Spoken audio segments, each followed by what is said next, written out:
Kia ora e te whānau. Welcome to the fourth episode of Light Lunch. I'm joined today by Emma Mannion, Digital Engineering Advisor at Beca, and Elliot Smith, Associate at White Associates. So thank you guys for joining us. I should also note that these guys are pretty incredible, and Elliot Smith, he just received highly commended at the New Zealand Building Industry Awards, and Emma Mannion won the category, which is really great. And I just wanted to note that it's a really nice thing to know that the industry is in such good hands, and you guys are pretty incredible, the peer review. So yeah.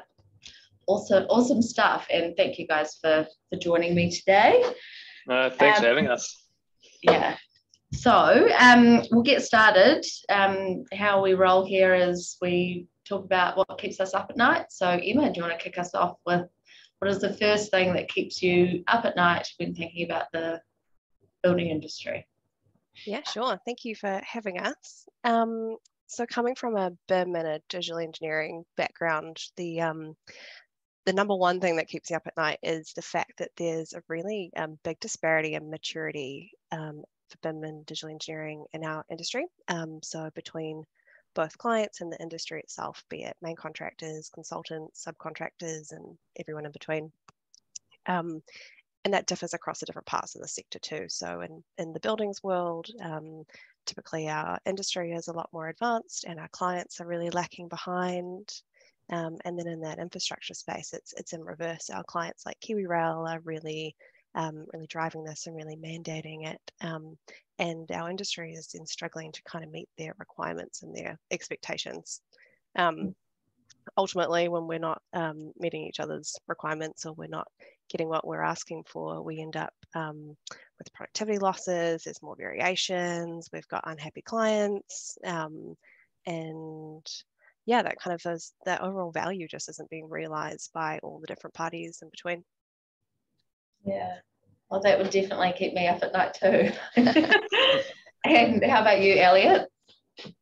My first one's probably one that's keeping most QSs up at night at the moment, and that's the current market escalation and construction cost increase. So look, we've got a few useful tools to be able to see where market escalation is going at the moment, but at the end of the day, they're all just forecasts. So it's just trying to figure out where that's going at the moment, what are construction costs doing, because it is having a big impact on the market. It's becoming more difficult to make sure that projects are feasible, and trying to solve the uncertainty for project funding. So yeah, it's definitely the main one keeping me up at night at the moment.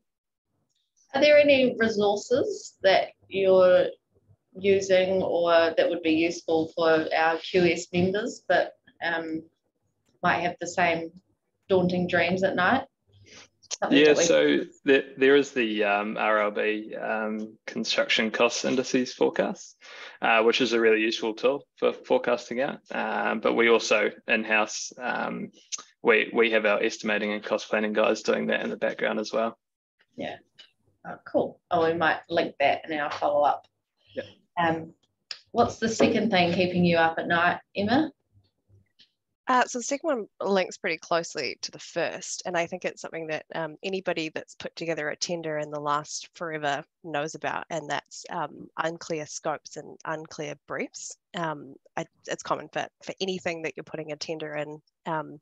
It's particularly bad when it comes to BIM or digital engineering requirements. We see it time and time again where consultants are procured on different scopes and they're delivering different levels of information.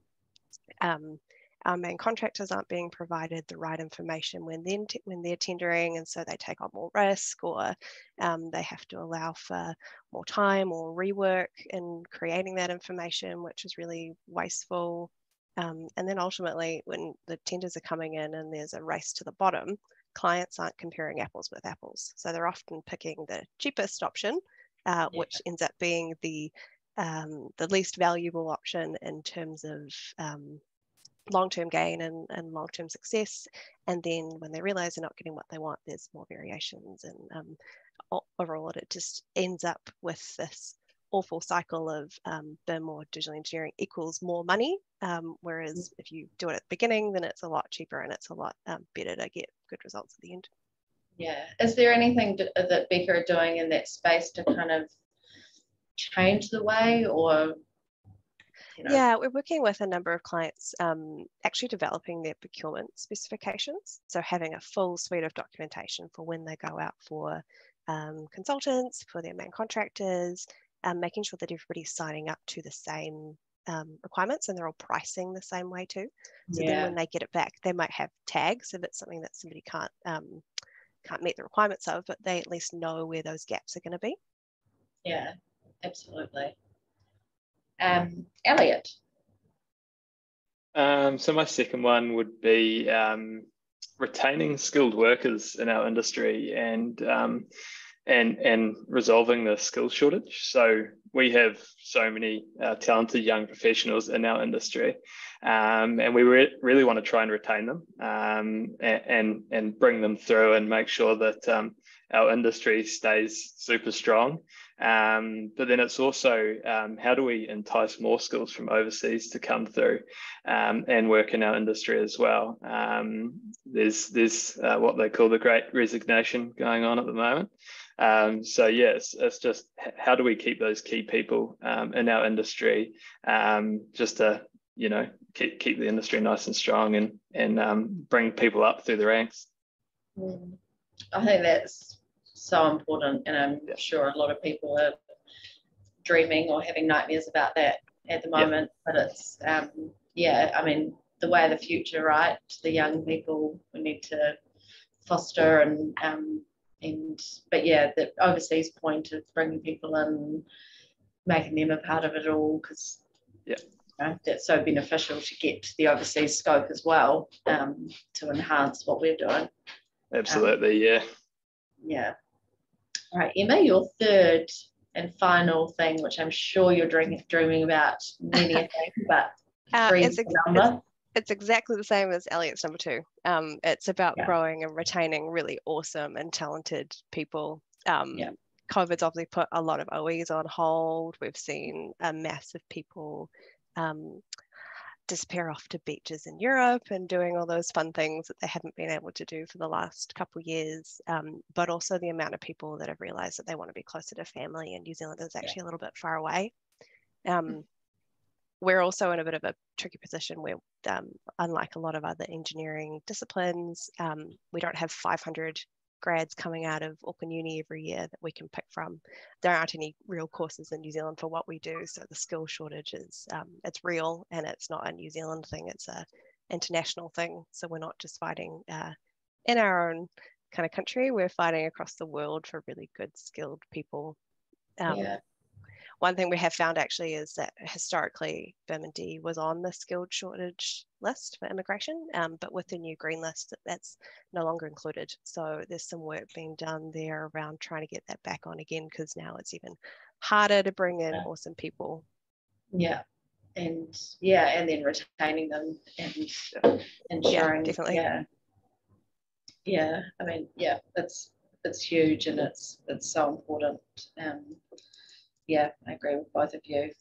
Elliot, what's your third and final?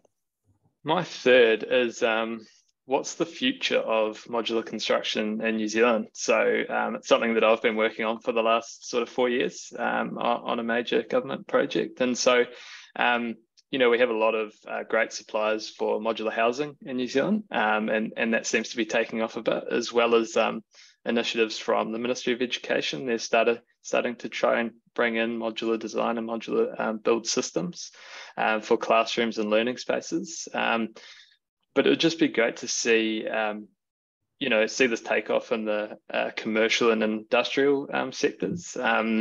We haven't typically seen too many more big projects, and there's definitely, efficiencies to be had, cost savings, sustainability. there's a lot of great things going on in the prefabrication space, such as CLT panels that Denise and Damon spoke about in another episode. So it'd just be cool to see that sort of similar thing happen in the modular build space. Mm. And I think just to touch on something that Denise and Damon talked about is the need for people to work together, right? And it's that's kind of where it needs to go in order to get things moving. Absolutely. Awesome. Well, we've got 5 minutes to find out a little bit about both of you and with these 5 questions. So I'll start with you, Emma. Which living person do you most admire? I admire a group of people, which is all my peers I went through uni with, training to be an architect.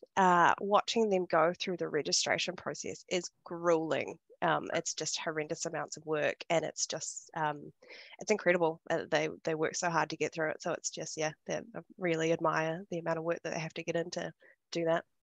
Yeah, I've heard similar things, and not that I've been through that process, but all power to you guys. And Elliot, who is the person you most admire?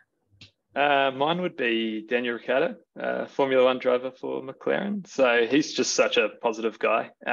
He's having a pretty tough season this year, going through a bit of adversity, but he's the guy that's walking around with a massive smile on his face, working hard. So I think that really translates back to the working environments, being positive and working hard. Yeah, no, that's great.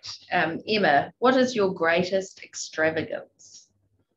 I'm not a big spender usually, but after COVID, I'm pretty sick of being not able to go anywhere. So in quick succession, I've booked 2 holidays. So off to Fiji over New Year's.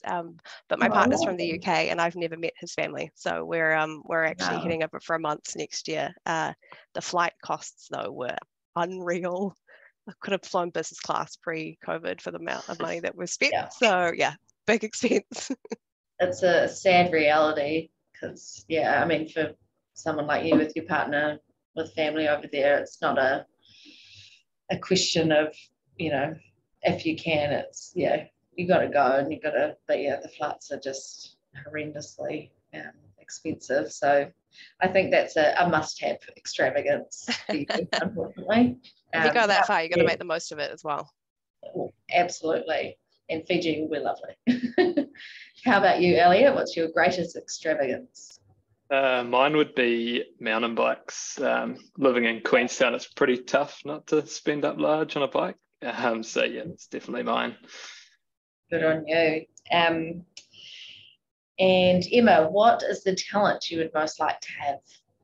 I'd like to be able to teleport, because then I wouldn't have had to spend so much money flying to the UK. And it would cut down my my not very long for Auckland commute time as well.